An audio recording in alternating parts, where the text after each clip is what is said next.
ඔව් අපි බලමු අපිට ඇත්තටම යම් සැකයක් තිබෙනවා යම් සංවිධානාත්මක මෙහෙයුමක් මේ පිටුපස තියෙනවද කියන එක සම්බන්ධයෙන් ඒ පිළිබඳ පුළුල් විමර්ශනයක් මේ වෙනට සිදුවෙමින් තිබෙනවා. මොකද මේ කටයුතු සිදුවෙන ආකාරය දිහා බැලුවට පස්සේ නිකන් අහඹු සිදුවීම් නෙවෙයි. ඇතුලේ තියෙන තදබදේ නිසාම පමණක් සිදුවෙන සිදුවීම් නෙවෙයි. ඇතුලේ තියෙන තදබදේ නිසා නම් කෝටි ගාණන් දීපල මේවා විනාශ කරන්න උවමනාවක් නැහැ. ඒ වෙනුවෙන් ඔවුන්ට ඉල්ලීම් කරන්න පුළුවන්. අපි ආණ්ඩුවක් ලෙස ඒ පිළිබඳව අවධානය යොමු කරලා තිබෙනවා.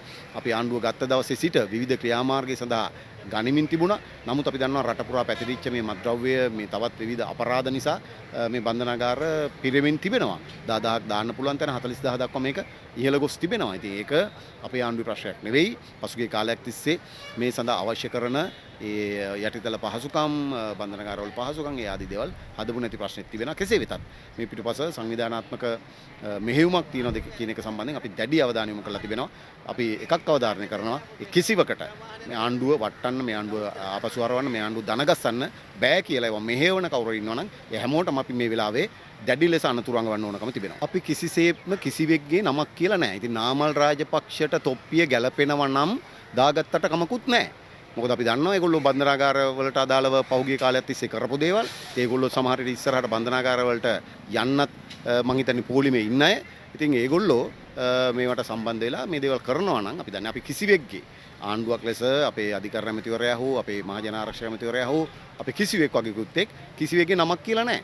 ඉතින් ඒ නිසා අපි කියලා තියෙනවා හැබැයි සංවිධානාත්මක මෙහෙයුමක් දේශපාලන හස්තයක් මේ පිටුපස තියෙනවද කියන එක පිළිබඳව අපිට සැකයක් තිබෙනවා මේ සිදුවෙන දේවල් දිහා බැලුවම. ඉතින් නාමල් තොප්පිය ගැලපෙනවා නම් දාගන්න ගොඩාක් තොප්පි වලට ගැලපෙනවා. ඒ නිසා තමයි ඒවා පාර්ලිමේන්තුවෙත් අපි දැක්ක චණ්ඩිකම් කියන ওই චණ්ඩිකම් මේ රටේ අවසන් කරලා තිබෙන්නේ.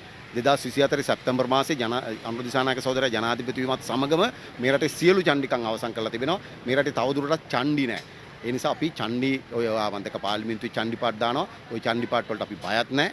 ඒ වගේම අපි ණයත් නැහැ. ඒ නිසා අපි කියනවා ඒව දාගන්න ඔයා මැද මුලනේ හරි කොහේ හරි ගිහිල්ලා මේ රටේ ජනතාවට චණ්ඩි පාට් දාපු යුගයේ අවසන්, සුදු වෑන් වලින් ගියපු යුගයේ අවසන්, ලසන්තලා ඒ වගේම තාජුදීන්ලා ඒ ඝාතනය කරලා ඕගොල්ලන්ගේ ඉතිහාසය මේ රටේ ජනතාව දන්නවා. ඒ නිසා තමයි ඇහුවනේ අපෙන් අපි කවුද කියලා දන්නව නේද?